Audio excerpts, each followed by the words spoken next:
Hello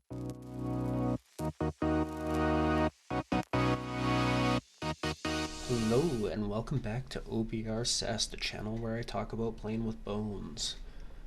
Today we are going to go through all of the standard units for the OBR and all the new war scrolls. So this is going to be a bit of a big one, planning on showing a few things throughout. This is where you're going to notice really heavily the loss of crit 2 hits. There's a couple of units that still got to keep it, but overall we've definitely had some weapon changes. And you'll notice here where it really is a thing of we're not going out and doing a ton of damage. We definitely don't have that durability within the units themselves, but we do still have some really good durability. It's just a very layered durability that comes from several units being in close proximity and kind of stacking buffs like that. You will also notice that it's a lot of picking apart your opponent versus throwing everything in. With our lack of damage output, we really need to focus on pulling units apart, pinning them down so that we can get the damage in and kind of focus fire the units that we need to. We can really spread an opponent out with these units now. With that being said, this is something that I failed to mention about the army previously. We are dealing with what's going to be a rather large skill gap forming.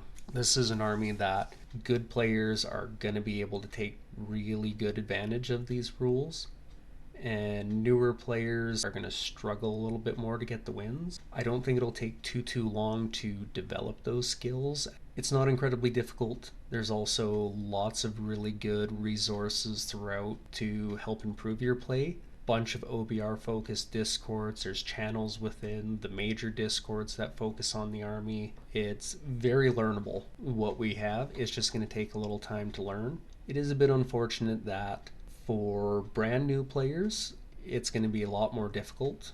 Throughout 4th edition, I have been pretty vocal about the fact that OBR was one of the best armies to start with because it did have a very simple rule set that made it very easy to learn the game while learning how to play OBR.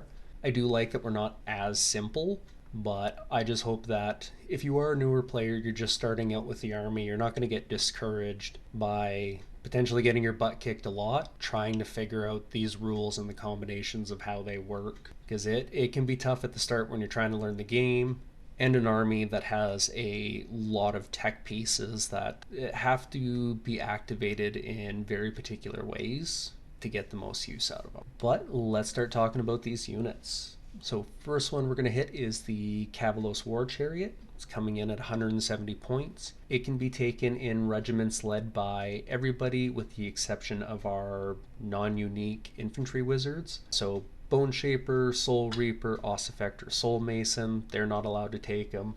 That's okay. If you do want to take this unit, you're going to be taking the stuff that can bring this unit as well. So as far as stats go, we've got a 10-inch move, 10 health, 2 control, and a 3-up save. It's not too bad. It definitely needed the 3-up save. If people put effort into taking out a 10 health model, it's not too hard. But with the 3-up save, it does make it that little bit harder. It still can be a bit of a struggle. That's where you want to be bringing the Kavalos on War Chariot so that when you're charging, you're getting that free boost to the 5-up ward against all attacks.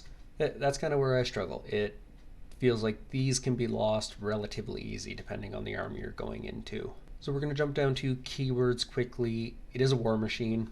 I like that. That's where it should be. There's not a ton of anti-war machine throughout all of AOS. There are a couple instances of it. I know Burning Head is, I believe the Hellsmiths have one of their artillery pieces has anti-war machine. I know it gets boosted against monsters, but I do think one of them does have anti-war machine as well, but it's not something you're going to run across a lot, so you don't have to worry about that bonus rend into them too often. For weapons, it's got charioteer weapons. There are no special rules on it. 4 attacks, 3s, 4s, rend 1, 1 damage.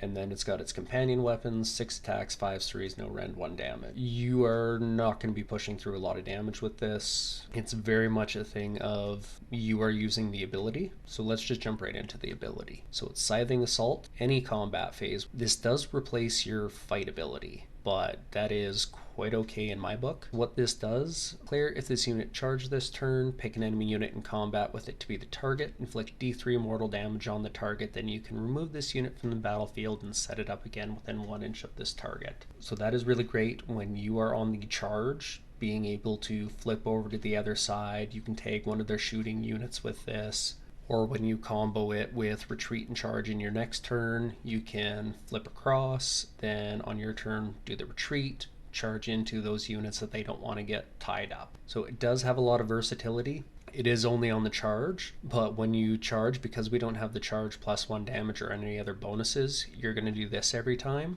because D3 mortal damage is going to be more than whatever this works out to. You're really only going to be getting 1, maybe 2 of those attacks put onto somebody's save. If you're lucky, you're doing 2, but most likely you're only going to get 1. If it's anything with a decent armor, you're not getting anything through. So this is a good ability. This is where most of our damage is going to be coming through, but really fun. You can do a lot with this ability. Next ability is pinning attacks. Once per turn army, your shooting phase. Pick a visible enemy unit within 18 inches of this unit to be the target. Roll a dice. On a 3+, you do 1 mortal damage on the target, and the target cannot make pile-in moves for the rest of the turn. This is very, very strong. Unfortunate that it is a 3-up on a once per turn army thing. If we're going to have the roll, I think it can just be a once per turn ability, and let either of them do them. You're never going to be taking more than 2 of these anyways.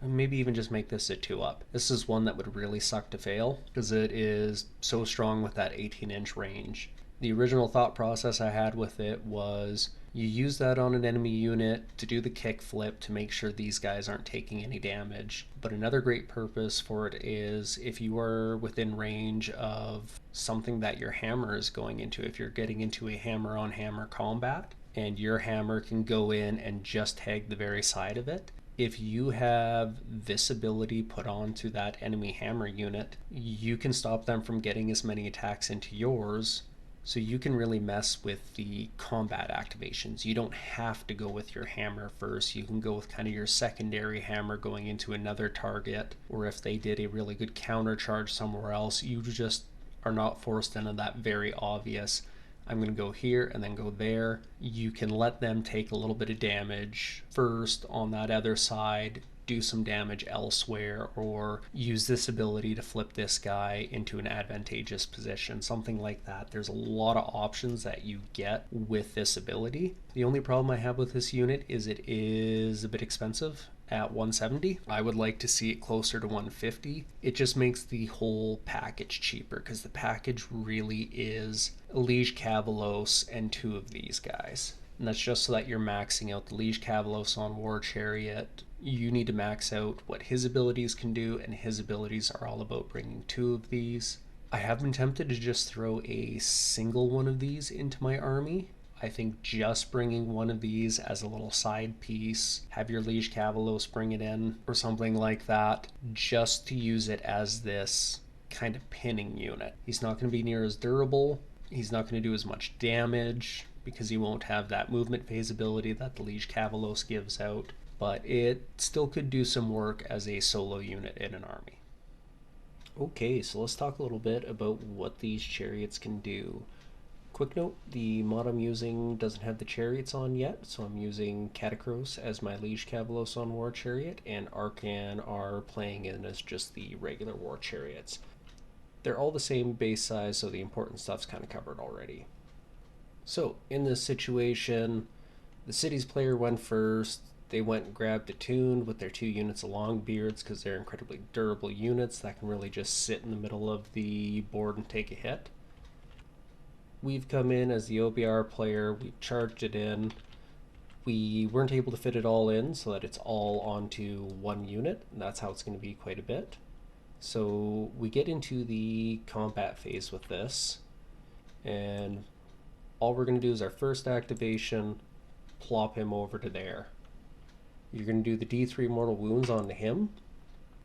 With this, you've pulled a unit out of combat, you've tagged the Iron Drakes with your chariot, so that you are stopping them from shooting and saving yourself from a few hits. Let's also assume that you have gotten the pinning attacks in on this unit, then you could even place it more so something like that. You're probably going to take a bit of a beating onto this one here, or maybe your Liege Cavalos on War Chariot, but you do have the 5-up ward, so you've got a little bit of extra durability on that. You can use an all-out defense, get yourself extra durable. So you've done a little bit of damage onto them. When it gets to your opponent's activation, unless there is something else on the board that they need to deal with, they're going to try and get into these guys. They should be able to survive most of it as long as you're not throwing them into a hammer. You do have the 5-up ward from the charge, so you're kind of durable there. I realize now this is a bit of a terrible example, as they would have the strike last 5-up ward ability put on them, but it's what I had, and it's a situation that I've dealt with fairly recently in a TTS tournament. But let's just say they got to go first, they did some damage, but you survived anyways. Then you can do another flip over to there, and then when your Liege Cavalos piles in, he moves over to that side. You've done a little bit of damage into these guys, whittled them down somewhat, but the important thing is that you have tagged a big old shooting unit, or if he left his Rune Lord a little bit closer, you could also have tagged him in combat, and then he's not running around anywhere. So really useful ability. You've slowed down this unit from being able to do much in the combat phase, and then you've tagged up shooting, potentially a hero, something like that. Okay, and then for this kind of situation, very similar thing, you just can't immediately tag something. You still want to follow that same kind of process of flipping these guys over, making sure the Liege Cavalos is in there. You want to be very careful with where you're putting them, because you really need to limit these attacks, because if they leave it so that there's nothing there, if you're not in the position for the double and you never want to plan just to have the double, you do need at least one of these guys and the Liege Cavalos to survive, because on this you would have the Amulet of Gnosis on him so that you're not taking any retreat damage, as long as at least one of these guys survives, so that once it finally gets into your turn, you retreat these guys out, you don't take any damage on it because you've got the amulet. You come out to about there. These guys probably would have moved a little bit, but thankfully these ones are nice and slow, and they're going to be in a bit of a crap position wherever they end up being. You can then charge in and engage these guys and get that damage into whatever that little unit is there. So that is a little bit of just what's really great about what the chariots can do. Kind of the last thing that can be really good about them, as long as you have the Liege Cavalos. Let's say we're in a situation, we charged in the previous turn, it got into their turn. We're going to pretend this is a unit that gets +1 attacks on the charge, or something that has a lot of damage potential as long as they're charging. They set up just outside that 3. I think there's that little bit of room there. And then we get to activate that, grind them to dust with all 3 of these units. So we shake around, keep that one safe, move him around, keep that one safe. But with this one, we just tag into them and deny them that charge ability. Make it so that they don't get their extra buffs on that charge. This is something that I think is probably one of their most powerful abilities. Problem is, you do need to have the Liege Cavalos and at least one of the War Chariots to be able to use it properly. And it is always that question of durability, because you do have to survive the combat phase where you charged in, and then any potential shooting that's coming in. That's where having them running as a group of 3 is probably your best bet if you are going to bring them, just to make sure that something is still available for that. So be very selective in what you're putting your chariots into, but you can really slow down the army, and this will give you time for your Mortis Guard or your Stalkers to come in, get some real damage on these guys, even getting your Liege Mortec with some triaxes and a crawler within his range so that he can charge in, do all that extra shooting. It's as much as I complain about them, they are very good at what they are designed to do, which is slow the enemy army down. It's just a little pricey is all. Cavalos Death Riders. These have been a pretty big workhorse for us for this edition so far. Their previous version was incredibly dangerous on the charge. You're doing lots of attacks, but it was expensive at 200 points. These guys are down to 150 now. And they have the same requirements for whose regiments they can join as the War Chariot, just the little infantry wizards that they can't join in with. But let's get into their War Scroll.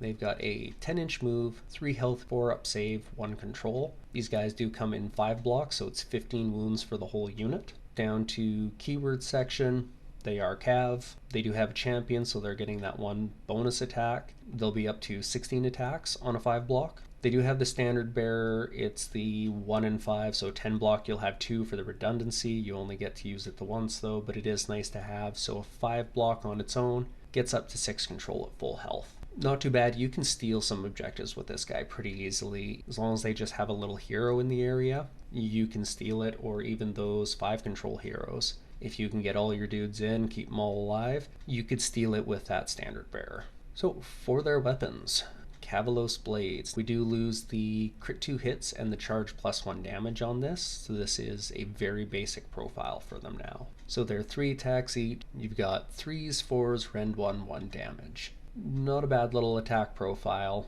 It's one that you can buff up and get it to be a little bit nasty, but we'll talk about that at the end of everything. We do have the companion attacks, 2 attacks, standard companion profile. So their ability, any combat phase Death Rider Wedge. If this unit charged, pick an enemy unit in combat with it to be the enemy target, then you can pick a friendly Liege Cavalos within this unit's combat range to be the friendly target. Effect: inflict D3 mortal damage on the enemy target. Inflict an additional D3 mortal damage on the enemy target if you picked a friendly target. Then this unit and the friendly target, if any, can move 10 inches. They can move through combat ranges, but they cannot end the move in combat. So as a side note to this, remember that as long as this unit is wholly within 12 of the Liege Cavalos, that move is actually a 12-inch move. So you get a little bit extra. This is a really good ability, especially if you're teaming up with Liege Cavalos and you're doing those 2d3 mortal wounds. At that point, it's a more consistent damage profile than what their weapons are at base. If you're going into a little screen with 5 or 6 saves, you can still use this and do a fair bit of damage. But if you're running 5 blocks, it really is more of a thing of using this ability to do the mortal damage and then get that extra movement. Being able to bounce around the battlefield with little 5 blocks can devastate your army. You come in with a tight formation where you have a Liege Cavalos and 2 5 blocks, and then as you go through the combat phase, you can start really spreading those out. But if you are running 10 blocks of these, which now it's only 300 points, so it's $100 cheaper than it used to be, you probably want to be running Xantos to get the +1 charge damage. You want to be either giving them the +1 to attack spell or the crit 2 hit spell. You could also use the battle formation where on the 3-up you get crit 2 hits on the charge. Personally, I wouldn't risk that one. Get something a little bit more reliable, but it is a bit of a backup. You can turn a 10 block back into a hammer. That was one of our hammers before, and one of the more used ones because it was a extremely fast one with lots of bodies. As these models die, because they're only 3 attacks apiece, it's not a huge loss as you start taking that damage. And a 10 block of these is 30 wounds. That is incredibly durable on a 4-up, 6-up. And then you can also give them the 5-up. If you happen to have your Mortec Guard in range, you can take a Pip Rend away. They are a very good unit. They're very versatile, and right now we are only paying that 150 kind of more utility piece price for them when we can get them back to what they were when they cost us 200 points, with the potential of doing more mortal wounds into anything and getting that extra movement. So I really like these guys. I have a feeling they might go up in points because they are in a lot of lists right now. Typically, it's that Liege Cavalos plus 2 MSU units. There are a fair few people, though, still running 10 blocks with other 5s. I have a list right now that I'm working on testing, which involves a total of 30 Death Riders. These guys are great units. I also love the models. You're going to have a lot of fun with these guys. Let's just hope that they do not get hit too hard with points. I think they're safe if they go up 10, which I have a feeling they will. If they go up 20, then we're going to start seeing a major drop off in their play. But let's hope they stay the same because I really like them where they're at right now. Okay, so a little bit more into more of the movement stuff that can happen with the Death Riders. I already showed when we went over Imperious Will about the damage potential, where you can be getting all those D3s into whatever unit you're going into and running away, but I didn't really talk about the running away necessarily. Because it is very important that if you have the regular Liege Cavalos, that Death Rider wedge ability is giving them a 12-inch movement, and kind of what you can do with it. So in this, we've all charged in, it's our turn. This Liege Cavalos is going to go first, and then he's got the fight after me, so he'll fight, kill a few guys. Then these guys are going to bounce away, and they're going to be able to move that 12 inches instead of just the standard 10 inches, which gives them a lot of room to play around. They can go wherever. They can go steal an objective. They can go back to your back line. They can do a little bit of a move. They'd probably only be able to get to somewhere like that, maybe a little bit further back, but they can kind of start bouncing around the opponent. And with the Death Rider wedge ability, when you're doing those D3s, if you have the Liege Cavalos in range, you can also move him, so then you move him to a scenario, something like that. He's got to be outside of combat of them, but inside the combat range of this other unit. Your opponent will get to go now. They might want to go into here, but there's not a ton of damage potential. They know that. It really depends on where their priorities are and what else you have engaged throughout the board. But then you get to do that same thing, and again, you can come back here and set up a screen in front of your castle. Or you can go over here and start setting up that kind of same thing and just pull it away so that whatever units are in this area, they're going to have to start engaging this, because the Liege Cavalos is going to get that movement as well. So now we've come in, we've done a bunch of mortals to this unit, and we are now pulling them over to, you've got to come deal with this here. We're setting up a super screen here. If you're really lucky and you're able to actually get good enough charges that you were already on the side, and you can start bouncing back and start really threatening their back lines, whatever heroes, missile units, whatever they have over there, you can do a lot to really stress out your opponent on the decisions they're going to have to make. Because now there is a big group, they've seen what the mortal damage they can do is, and it is starting to head towards their squishier things, or the stuff they don't want to see getting into combat. Because now you've got another 43 or a potential 32 plus 20 companion attack sitting there, and then you've got a hero which he can do a little bit of damage. This is a frightening little block for your opponent to deal with. So yeah, these are units that very, very strong right now. They can do a lot of work. This group right here is in almost every list. At a minimum, I'm bringing 2 of these. It's only 300 points. Very efficient to go run around and just mess with your opponent's day. I actually played a game earlier today into Iron Jaws, and being able to do that was a great way for me to take out one of the small pigs and then steal an objective from him and force him to stay in that area, deal with that, while I moved a giant castle to the other side of the board and ended up just dominating over here, winning the game. And these guys were just a little poke and retreat, do a little bit of damage. He was just never able to quite take them out until the late stages of the game. Mortek Guard, it's one of the forever units. It's always been around, one of my personal favorites. I love building and painting these guys. It's super simple. They have really fun poses, and they're a unit that has very adaptable poses as well. If you want to have this guy's blade in any which direction, you can kind of mess with the shields a little bit. Very fun models to work with. But let's get into what they can actually do.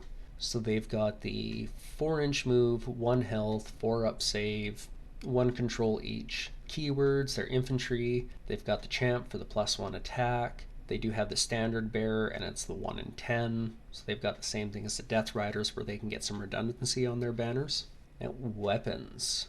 They still have Nadirite Blade. It is not crit 2 hits, but they do gain anti-cavalry +1 rend. On this, they've got 2 attacks at 3s and 4s, no base rend, and 1 damage.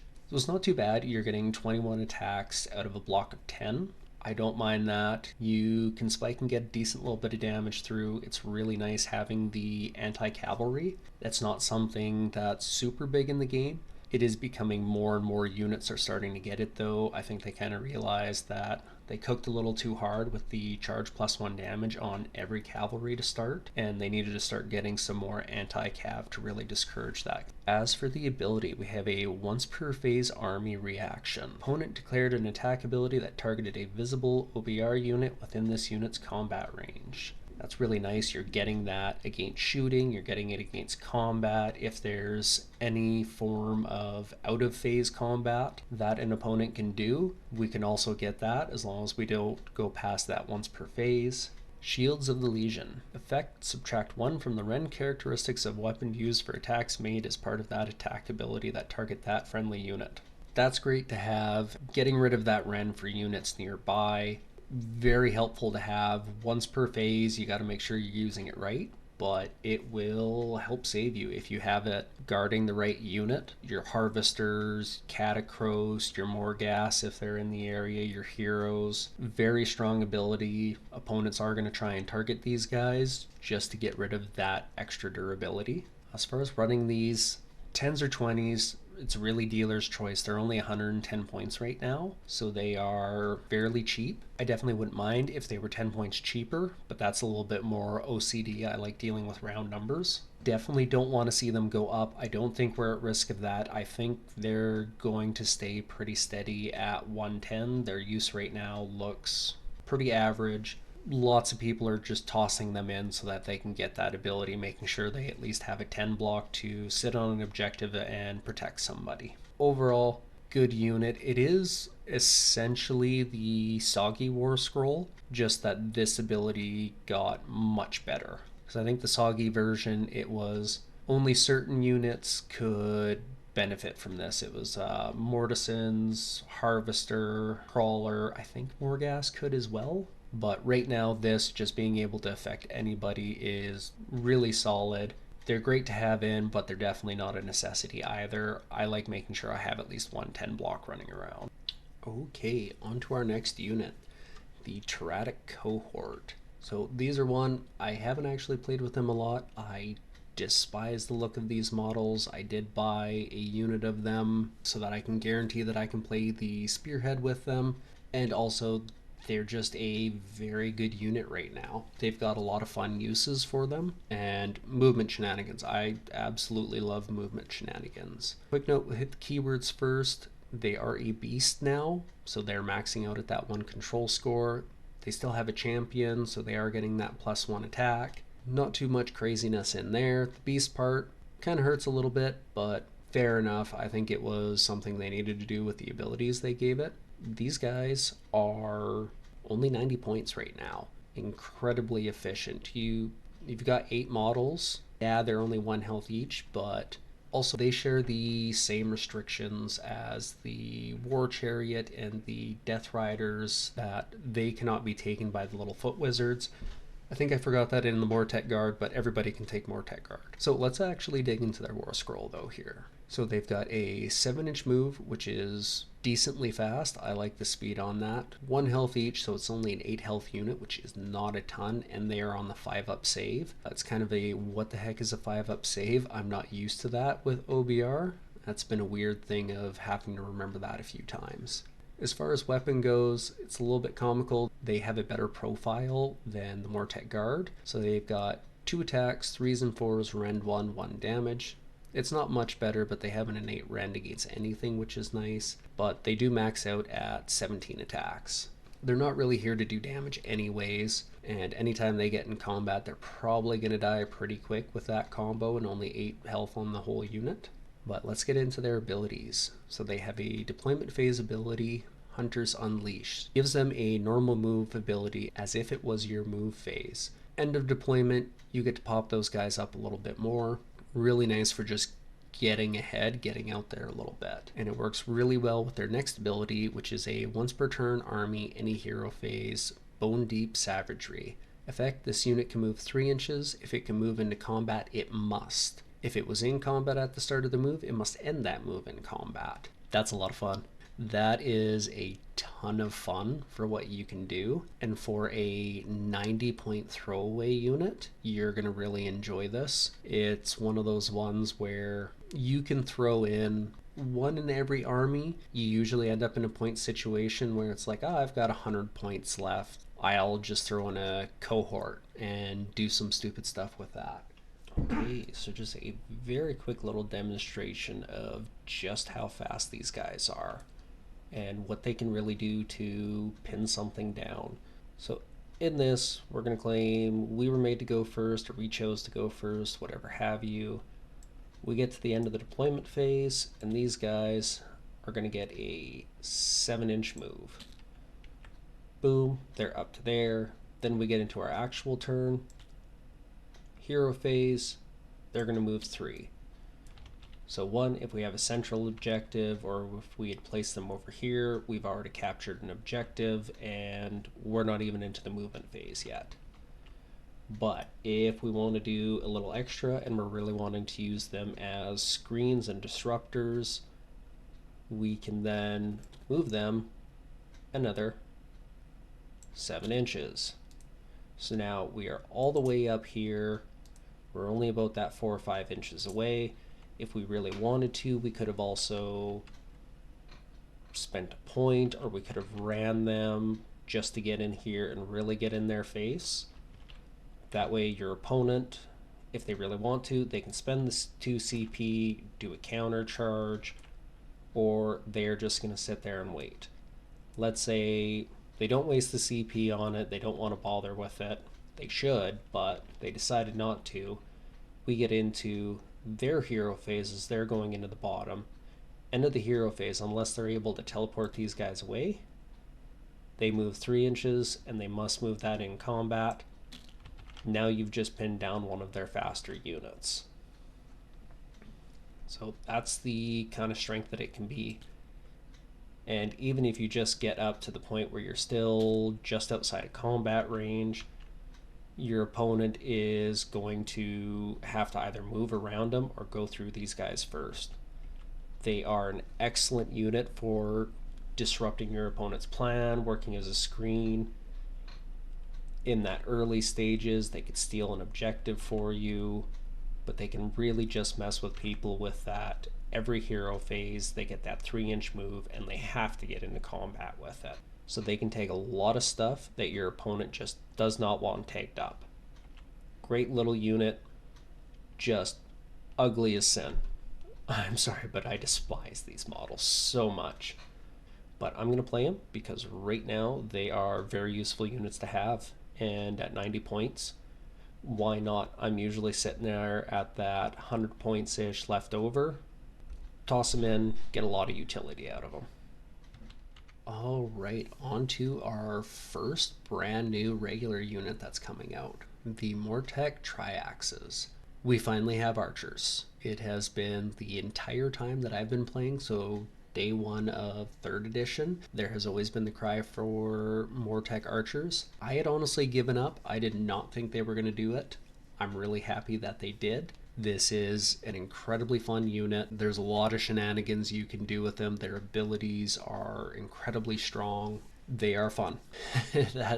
That's it. That's all. It's nice to finally play in the shooting phase, something we don't do a ton of. So let's get into these guys. They are a 4-inch move, 5 save, 1 health each, 1 control. They're 140 points for a block of 10 of them, and any hero can bring them.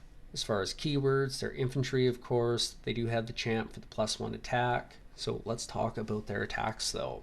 So they have a ranged weapon, the Osseous Bow. It's got an 18-inch range, 2 attacks each, 3s, 4s, rend 1, damage 1. So you are getting up to 21 attacks with a unreinforced unit. It's a good little bit of damage. I have been enjoying running them in 20 blocks to get that 41 attacks, and then I find I am averaging around that 9 to 10 save rolls that I'm forcing on my opponent. I feel like that's a really good number. I do want to start using them more as 10 blocks. I think they're a little bit more efficient because at 140, taking a reinforced block, you're getting close to 300 points. It can feel a bit expensive when everything else is also quite pricey. That being said, I do think they are at a good price point. Their abilities are so strong that I wouldn't say no to reduction, of course, but I definitely don't want them going up. I don't think they're that strong. So we don't have any ways to give them crit 2 hits, anything like that.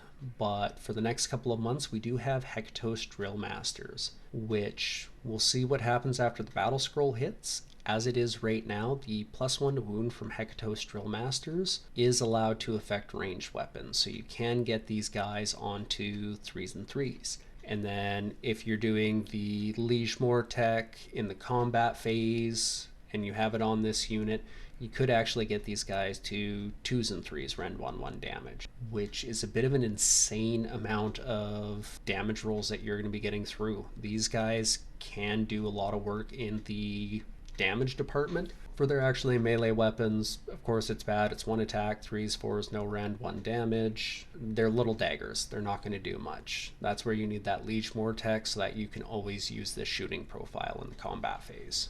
So let's talk about their abilities, because they have a lot, but it's all focused on the same thing. Balefire Braziers. This unit's Balefire Braziers are tokens. There are 2 for every 10 models in this unit. After setting up this unit on the battlefield, set up the Braziers next to it. The other ability, though, that keys off of that is once per turn army. It's a reaction. You declared a shoot ability for this unit. Effect. After that shoot ability has been resolved, if all of this unit's attacks targeted the same enemy unit and this unit has any Balefire Braziers next to it, place one of those next to that enemy unit. Okay, so that's a little fun. We just put our token next to that unit. What does that token actually do to the enemy unit? So it has a passive ability, Atavistic Nightmares. Effect. While any of this unit's braziers are next to an enemy unit, subtract 3 from control scores of enemy units within that unit's combat range. That's pretty cool. Honestly, I keep on forgetting that it's also any of the units in that unit's combat range that you can affect. I always just in my head go, oh, it's -3 control to that unit. No, it is everything in control range of that unit for an enemy unit. So that's nice. You can affect the control scores on a lot of different units. That's not where the actual strength is with this though. So if an ability would heal or return slain models to an enemy unit while any of this unit's braziers are next to it, that ability does not heal or return any slain models to it. Instead, place those Balefire Braziers next to this unit. They can get rid of it, but it's going to eat up one of their heals, which is great. They just get nothing, and then we get our token back on the unit. So we can keep putting it out. And we're already starting with 2 of these tokens, but we're going to be getting them back. This is the amazing part of this ability and for this unit. If you run into something like Cities of Sigmar, where they have a hero ability that can return up to D3 models, or Skaven, where they're just getting models back, for that little bit, they don't get that model back. They just get rid of the brazier. That's an awesome way to slow it down. It also, if they have like 0 recursion, but they want to get that unit back up, they just can't, or they have to burn a CP to rally them just to get rid of this in certain situations. There is so much you can do with this. It's a great ability. It really slows down any recursion. So a lot of fun. You mess with recursion, you mess with control scores, and you're doing it from 18 inches away. Really fun. This is where I am a little worried that I think these guys might go up 10 points. I think they might put them at the 150 range just on the strength of all of their stuff. Like the damage is whatever, that's definitely not worth the points, but this is incredibly strong. The way you can limit your opponent with this is amazing. As far as running these guys minimum strength or reinforced, there's a use case for both. I've definitely been running them more reinforced to be doing that extra bit of damage, but it's another one. If I have the points, I don't mind having 2 MSU units. Like, yes, you can only put out one of the braziers once per turn, so that is a little bit of a waste, but you can threaten it on multiple sides of the board. With this ability triggering off of attacks targeting the same enemy unit, I kind of prefer having the 10 blocks because it's just easier to make sure that all of your models are attacking the same enemy unit. If you're running a 20 block, you're all stretched out, you have other things in range, and you have to shoot those, then you're losing this ability anyways. So I'm really starting to think 10s are the way to go. 1 to 2 of them per army. Get those debuffs on there, but if you want to throw 20 in to be doing the damage, absolutely, it's well worth it, especially while we still have Drill Masters, or at least while they haven't changed it so that Drill Masters no longer affects this. I really hope they don't mess with it. I hope that they knew this was going to be coming out and this was a little buff they wanted to have, because otherwise there's no way to get it the wound roll better than a 4-up. And a 4-up wound roll is the great equalizer in this game. Alright, let's talk about another brand new unit to our army, the Mortis Reapers. These guys are incredibly fun. Love the sculpts. As far as keywords go, they're infantry, so they can be brought by everyone. They do have a champion, so they're getting that extra attack. Onto their wheel, so they've got a 6-inch move, they're 2 health apiece, and they are a 5-up save. So they come in blocks of 5, so we've got a nice 10 health unit. The 5-up save is coming in again, so they are a little bit squishier, but that's okay.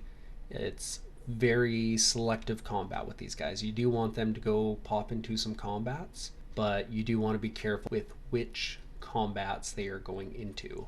So melee weapons, they've got the Reaper's Blades.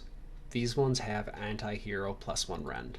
They are 3 attacks apiece, 3s, 4s, rend 1, damage 1, so if you're going into the hero, you're getting that 2 rend, and you're getting 16 attacks on a MSU block of these guys. I don't mind that. You do have to be very careful and make sure that you are getting them into the combat early to maximize this. The small little foot heroes, you can really take out with these guys.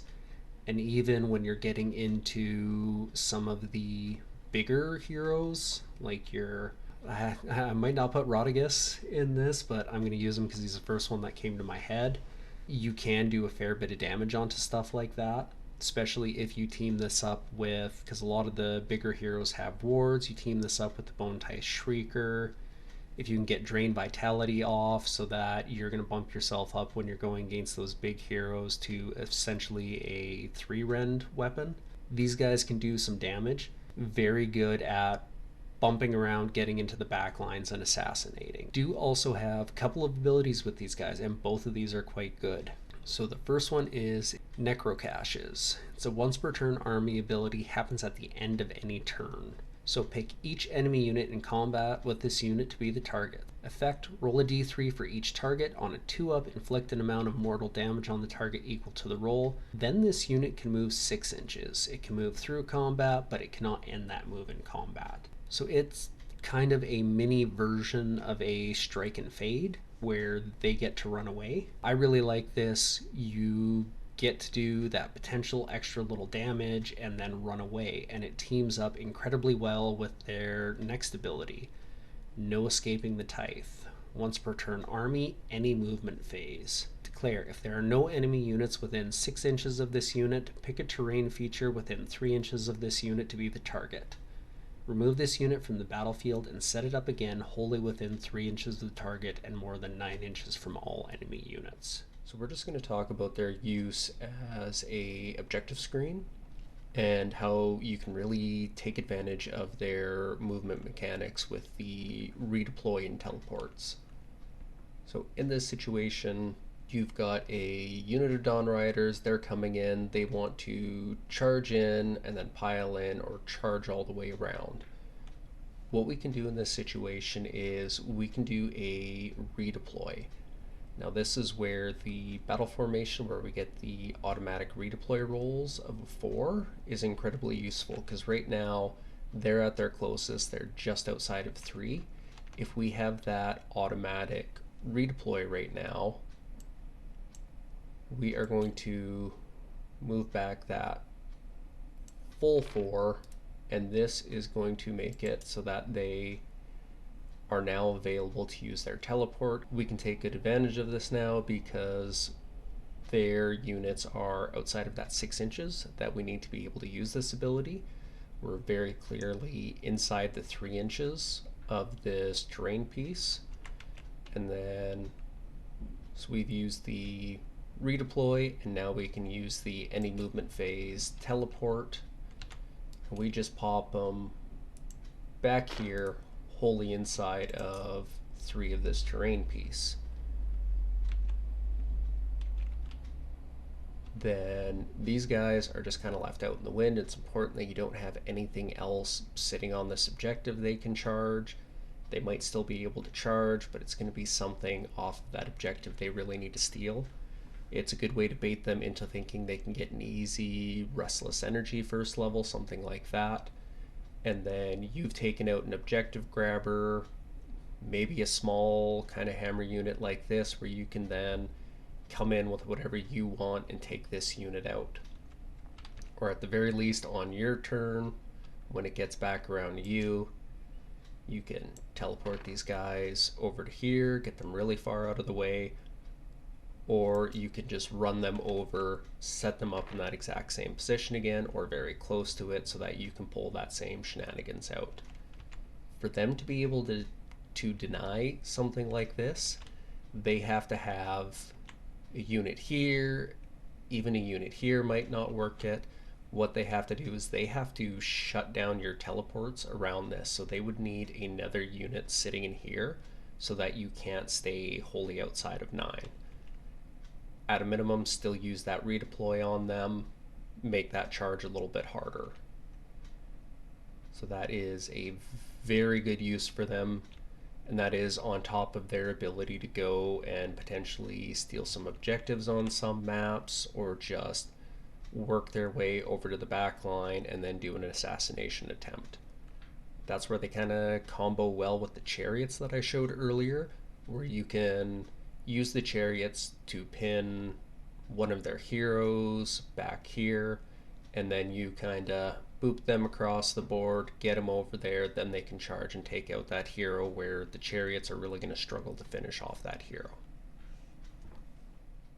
Okay, moving into our more elite infantry now. We've got the Mortis Guard. These guys, only keyword is the infantry. They do not get champion. Same with the Stalkers. We'll just hit this right now. But they are still infantry, so anybody can take these guys. For the Mortis Guard, we've got the 5-inch move, 4 health, 3 up save. They're only the 1 control because they're the 4 health. This has stayed the same. This is something that when we switched from 3rd to 4th, I was quite bothered with, because they lost that 1 health. We do not get the 2 control on them. Feels really weird with them being our more elite infantry. I definitely understand it with the Immortus Guard because they are so tanky and have been so tanky. That would be asking a lot to have a unit of 6 of them jump from 24 to 30 wounds and try and get through the 3 up save on that. So I do get it, but I don't have to like it. As far as weapons go, these guys lose the crit 2 hits on their Dread Halberd, but they're still 3 attacks, 3s and 3s, rend 1, damage 2. It's still a pretty good profile. Losing the crit 2 hits definitely hurts, but this is a unit I'm willing to spend the spell cast on them to get that, or even to give them the +1 attacks with the Lore of Necrothurgy to bump them up to 4 apiece. Then you're going from 18 to 24. They do miss not having the easy access to anti-charge. That rend 1 That is always a little bit of an issue, but it is still that 2 damage per, so you can do a fair amount of damage into low save things, so you can clear screens with them quite easily, and you can get in some decent chip damage against those more durable targets. But for their ability, they have a once per turn army any combat phase, Immortal Bulwark. So for this, you declare, pick an enemy unit in combat with this unit and that charge this turn to be the target. Other than the companion weapon abilities for the target's combat attacks have no effect for the rest of the turn. That is a really good ability. Their old ability was your heroes would get +1 to their ward rolls if they were within combat range of these guys. That was a very strong ability. This one I kind of think is just as good. It's a lot more selective on who it is good for, but if you have something like Chosen coming in that have crit mortals and a buttload of attacks, if you are able to cut down on those crit mortals, that is incredibly strong. It works for one whole unit, so you gotta make sure you're going after the right one. I maybe don't like this one as much due to how your opponent can kind of game the system and avoid it, because they do have to be in combat with the unit at the start of the combat phase. Because it's not a fight ability, it has to be done before any fights. So a smart opponent can do a decent job of avoiding this, but they might not always be able to. So these guys are 170 points right now. I think I would like that to go down by 10, just a little bit. I am willing to pay the price for what they can do right now, but I would definitely prefer a 10-point reduction. I don't think they can go anything lower than that.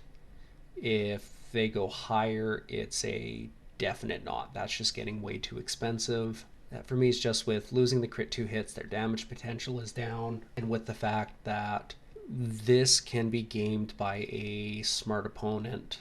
You do have to force your opponent to engage these guys. Okay, so here's what I'm talking about with the positioning on your Mortis Guard and making sure that your opponent can't game the system. So they are avoiding the ability of the Immortus Guard to stop those weapon abilities. So you got to make sure that if they're coming in, they probably were set up here at first. They're going to go here, and then when they go into charge, they're just going to make sure, as long as they get a good enough roll, or they'll just make sure if they're just getting in, they will manipulate it so that they are not getting hit by that. Which on a unit like Dawn Riders or something like that, where there's a lot of weapon abilities, they want to make sure, because they're going to go in here. This is where they're going to make their charge. Then once we pass through the pre-fight abilities on the charge stuff, then they'll move into there and get their attacks in on the Immortus Guard or the Soul Reaper or whatever. It's just important to try and position them so that they can't take advantage of that. So in a situation like this, you could actually set it up more like this, so that there is really no way for them to be able to get at the Soul Reaper or the Mortec Guard without getting into the Immortus Guard and getting all their abilities turned off and getting effectively neutered for the combat phase. So in this situation where they have avoided your Immortus Guard, and this is a very specific situation, but something that they could also do is just to attack the Mortec Guard first.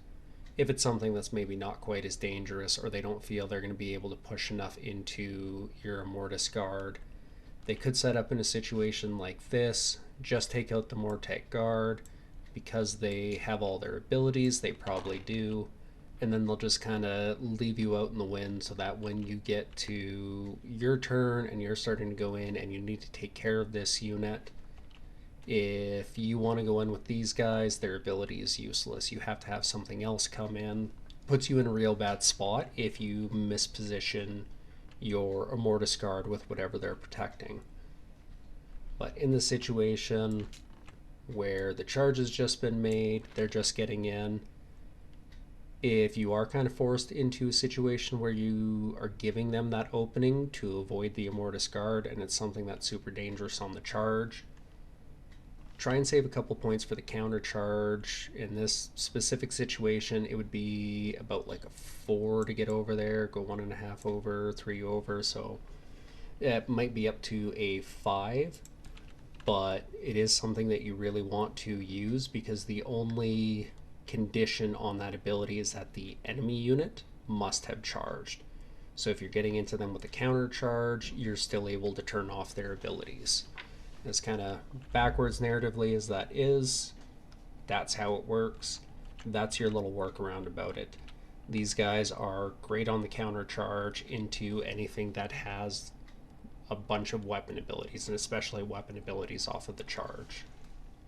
Okay, on to our next one, Necropolis Stalkers. This is one I do struggle with how I feel about it. I was using them a lot towards the end.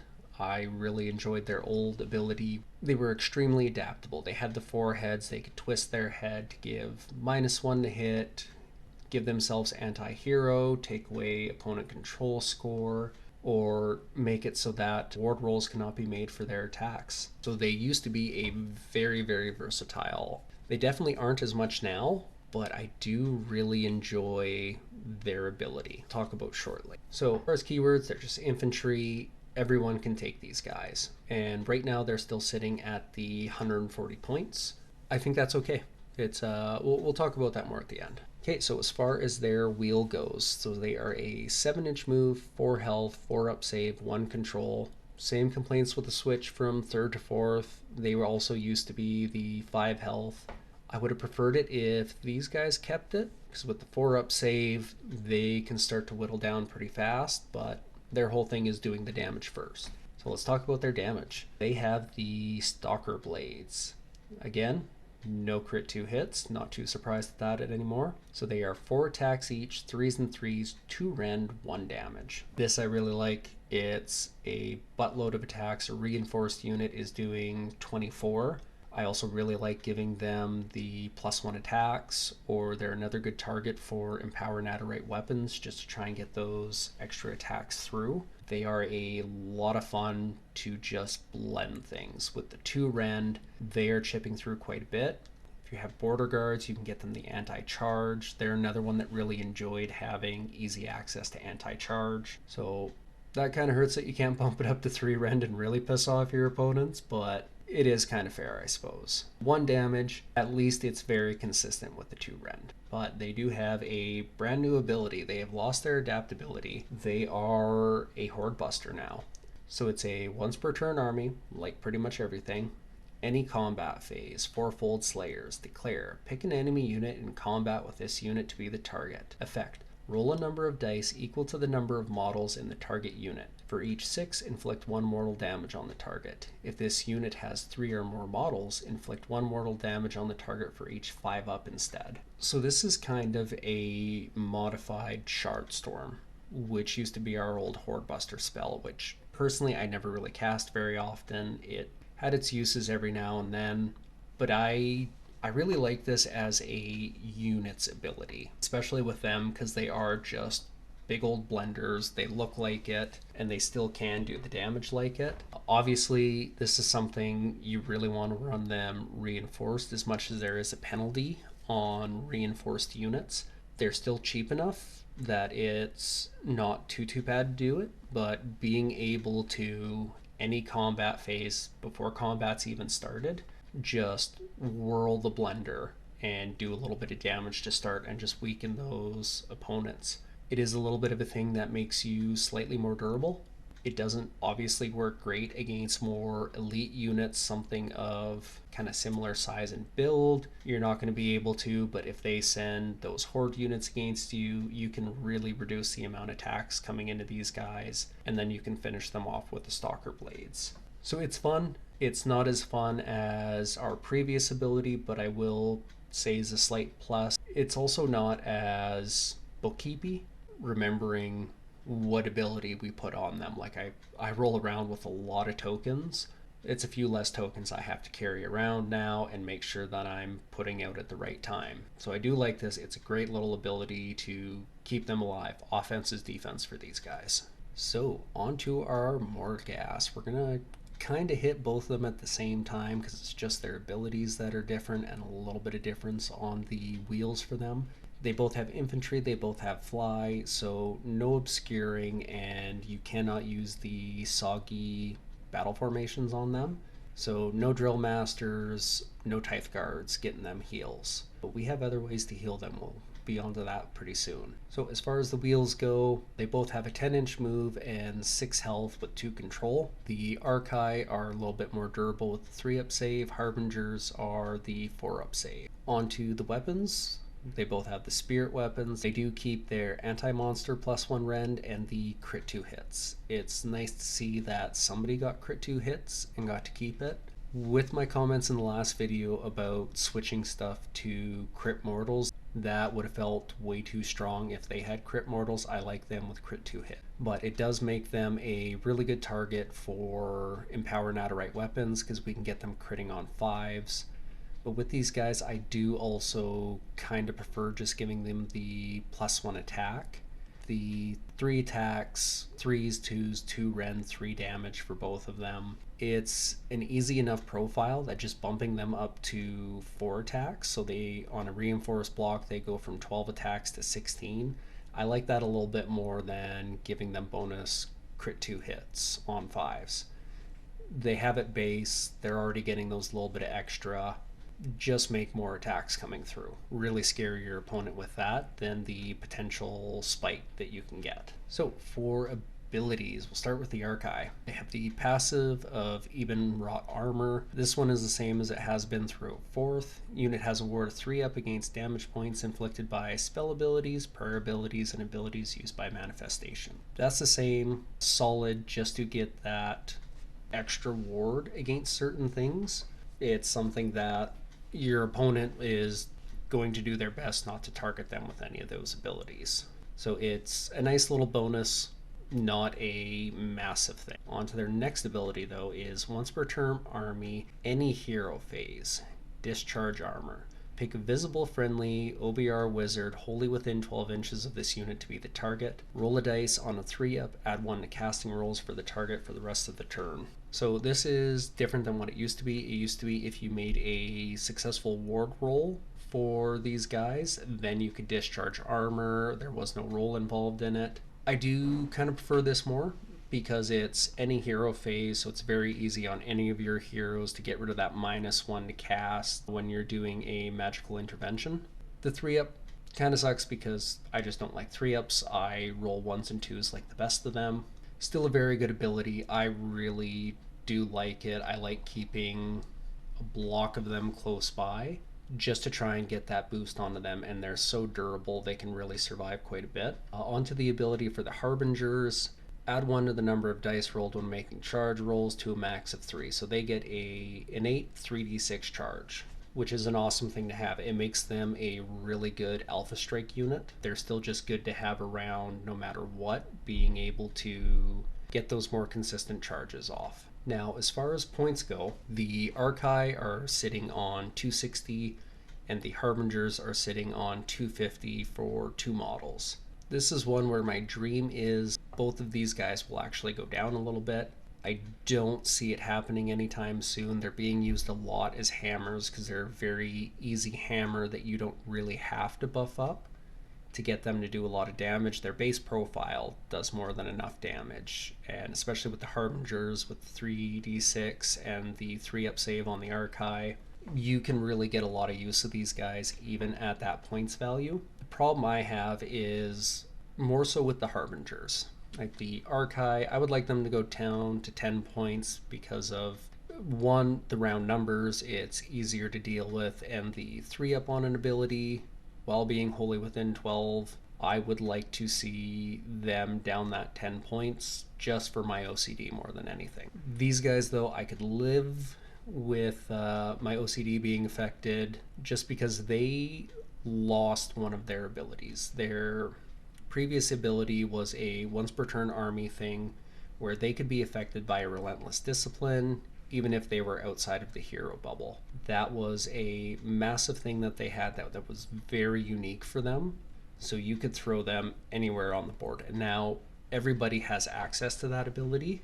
So in a way, they still have it, but because it's a battle trait, it still feels a little bit like a uniqueness has been taken away from them.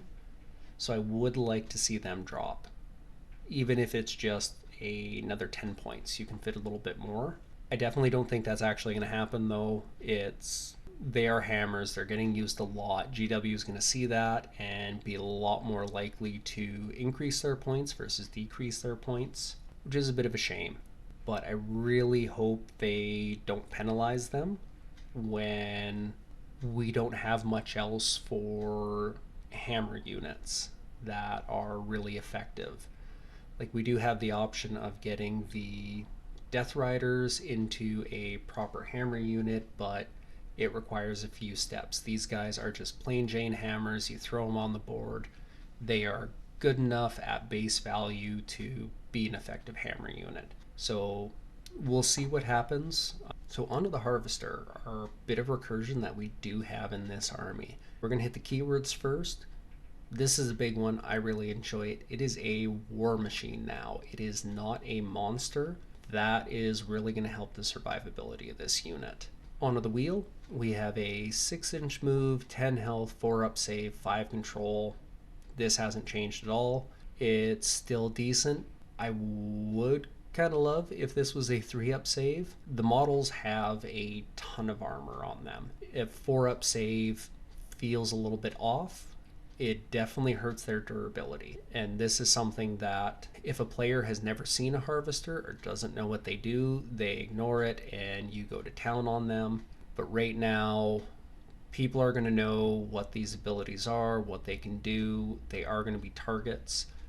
I don't mind throwing 2 of them in a list just for the redundancy that you can take out one early on, but I am going to get these abilities off at least once or twice, and I'm going to be bringing some stuff back. So actually, let's skip ahead and we are going to jump into the abilities and then we'll talk the weapons. So these abilities that I'm talking about, first one on the list is a passive. They have their Bone Cage. Effect, this unit is either full or empty. Big thing is it starts the battle full. So we're going to skip ahead again a little bit. This is one that we kind of have to skip around a lot to get properly.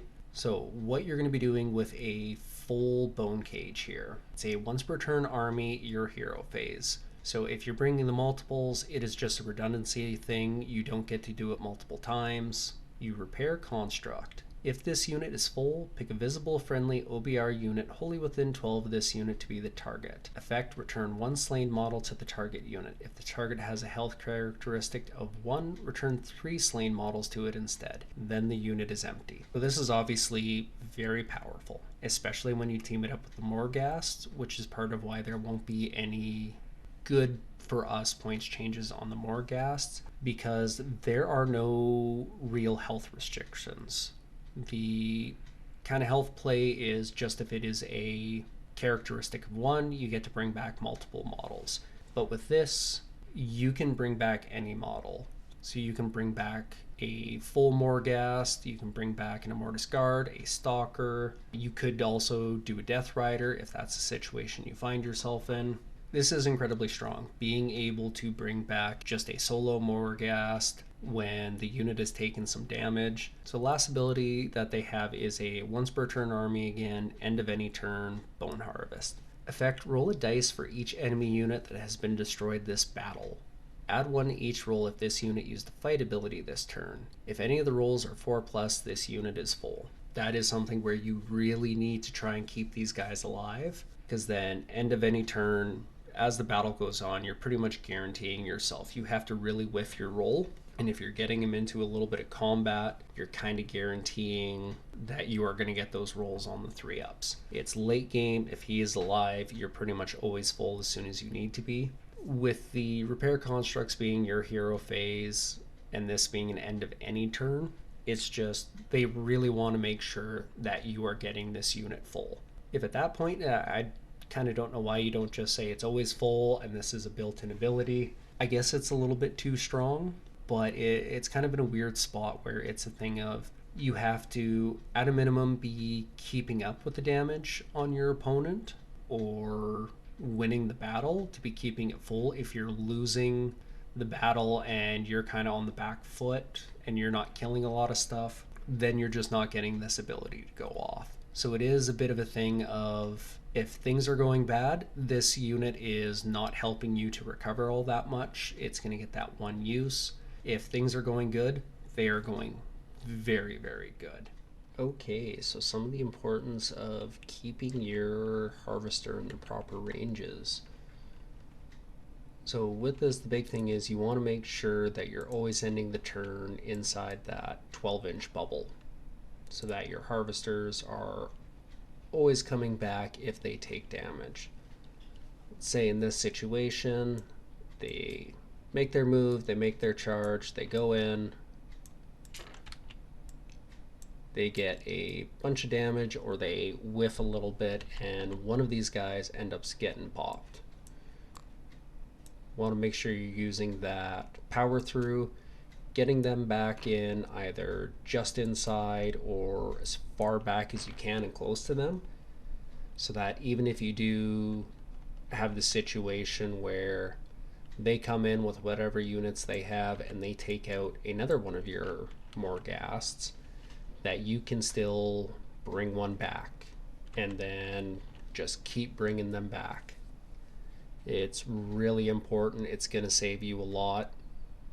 The times I have struggled is when I have actually killed too much and not been able to bring my Morghast back and get them into that bubble right away, so that on my next hero phase I can bring one of them back.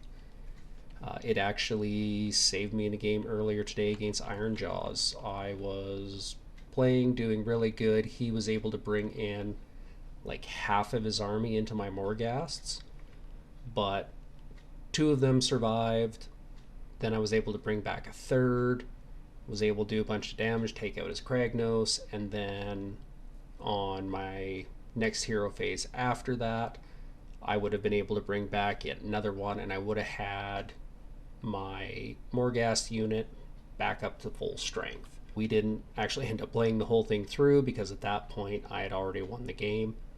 Spoiler alert, that's most likely going to be the first battle report on the channel. But that is the strength of what these harvesters can do with the healing. And it's similar-ish with the other units that we have that can be brought back effectively. Because the other thing that you can do with this, with bringing back a little bit of cheaper units, is have these guys kind of sitting there close to the edge of being outside of the 12, so that you have a lot of extra room here. And if you have a couple more units around here and around here, something like that, where you have a very good bubble of protection, as these guys come in, they're going to do some damage into these guys, kill one, maybe two, and then once you get back to that hero phase, you just get to pop another one right back in. You do have to play a little bit castly depending on your units with the harvester. Like I said, he is such a big target now. When your opponent knows that you're going to be bringing back that stalker, and with the way the bone cage filling mechanic is, it's very easy to fill up again and be able to keep pumping out stuff. If they get damage in that first turn and kill a model, it's actually pretty easy for you to be able to bring back a model on all 5 of your hero phases. And that is an insane amount of recursion that you can do with this army now. It is expensive. I did realize I forgot to mention the points on the harvester. So he is 200 points right now for all of his healing, and for attacks that are 6 attacks, 4s and 2s, Ren 2, 3 damage. His damage is okay. It will do a bit in. It does help with his survivability if you're able to knock into something first. That's where it's important to make sure that he is protected. Kind of keep him close to your heroes as well, because he can be a bit of hero protection when they just sneak a smaller unit through. to be able to try and do that damage. But as far as the points, I kind of think the 200 is pretty justified just for what he can do. Because let's say everything goes absolutely perfectly, you are losing a Morghast every single turn, but he is constantly full, so he's able to just bring stuff back. He has the potential to bring back like 650, 680, somewhere in that range of models back throughout the course of battle. That is an absolutely insane amount of recursion potential.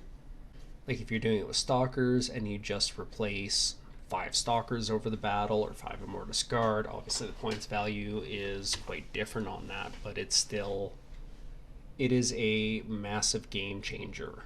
Anytime I've run it and I've been able to get my Morghast to recur, I have been winning those games because, especially with the Morghast, they put so much work into taking out a 6 health model, and all of a sudden one of them are just back. And when you're dealing with something like a reinforced unit of Morghast, and this is one of the complaints I have had about them for a while, I didn't mention when I was talking about them, is in a reinforced block, one of these guys is 25% of your output.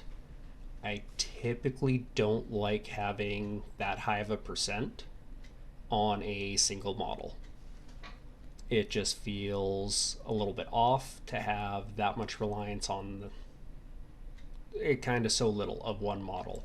And if you're just running them in twos, I'll take out just a simple 6 wounds, and that's half of your potential. And with it being such a big hammer unit, losing that much potential on one model feels really bad. But now we have an ability to quite easily get that potential back onto the board. And it's still nice to have, even if you are in a situation where you can't bring your Morghast back, they haven't taken enough damage, something has, I don't mind putting it on to smaller units, like a single Death Rider coming back keeps that unit alive so it can do all the movement shenanigans we were talking about earlier. 3 more Triaxes coming back, that's that little bit extra damage potential and that little bit of extra survivability for a unit. The Harvester is a great piece. I, of course, would love to see him cheaper because I do want to run multiple Harvesters. It's something I've been trying to get to work for a while. I never really found a list in 3rd edition or at the start of 4th edition where I like 2 Harvesters. Spoiler alert, that was my list that I played earlier. I really liked having 2 Harvesters. It was expensive. It was near, well, it was 400 points for that, but I got the use out of it because it did a little bit of damage, and my opponent was a bit less willing to engage my Harvesters because I had 2 of them. Instead, his goal was to take out the Morghasts, get rid of them, and then the Harvesters lose all their value. So that's where I do like having the 2 of them. It's very expensive. With 2 Harvesters and 4 Morghasts, that was almost half my army, which seems pretty hypocritical the way I've been talking throughout these videos about, oh, that's a quarter of my army, I don't like that. That's a third of my army, I don't like that. This is a combination that I do like.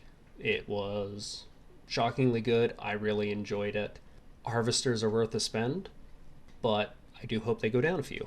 If they could go down 10, 20 points, it'll drive me a little nuts with the non-round numbers, but I'll take it. They are worth it. I've got 2 of them painted and based. I would love to be able to take a double Harvester list to the GW Open I'm planning on attending this summer. Okay, on to our last unit. We have made it through the old Mortek Crawler. Been around for a while, one of the most enjoyable models on the board. I know I say that a lot, but I really love the aesthetic of the Ossiarch Bone Reapers. I especially like this one though because when you are in the game, you can leave it so that the catapult arm is actually free, and you can push down on here and have this part go up and actually shoot during the shooting phase. It's a lot of fun. One of those dumb little things you can do make your opponent laugh a little bit. But let's talk about this guy, because he is still good. I would actually dare say he's a little bit better. So he does have a little bit more restrictions. He is a war machine. He can be taken by all of the heroes that are allowed to take anything, but for the small little heroes, he can only be taken by the Ossifector. So Soul Mason, Soul Reaper, Bone Shaper are not allowed to bring one of these guys with them.